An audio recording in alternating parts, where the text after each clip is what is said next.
सखी अपन मरद के खेला इलू इलू कही के रोज कोरा धरेला।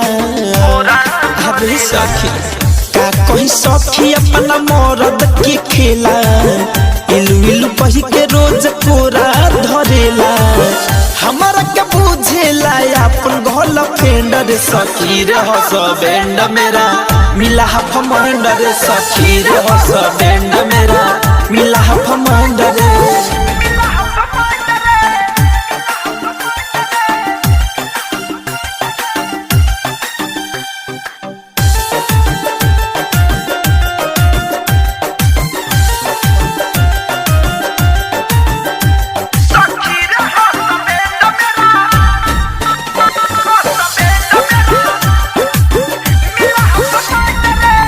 महंगे फलाइन की सखीर की के पीटी घर ही में रही के रोज मारेला सीटी।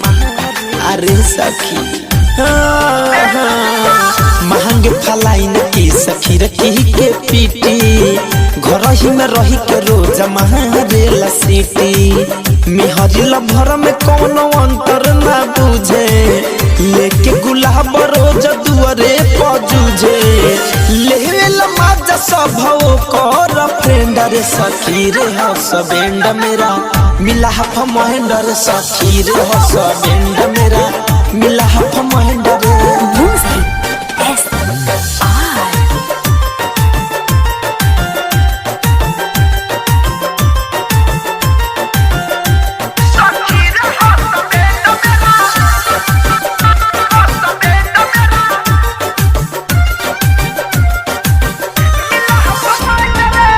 धरे कौन धनंजय के कही से बताई कवनो दवाई ला के उनका खियाई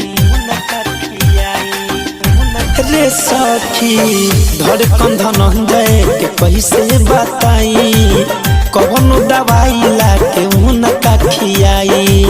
राइटर दिनेश संग करेला जोग ना जाने कौन धैले बारोग सुनीला दीत काम करेला बैंडर सखी रे हस बैंड मेरा मिला हफ महेंडर सखी रे हस बैंड मेरा मिला हफ महेंडर।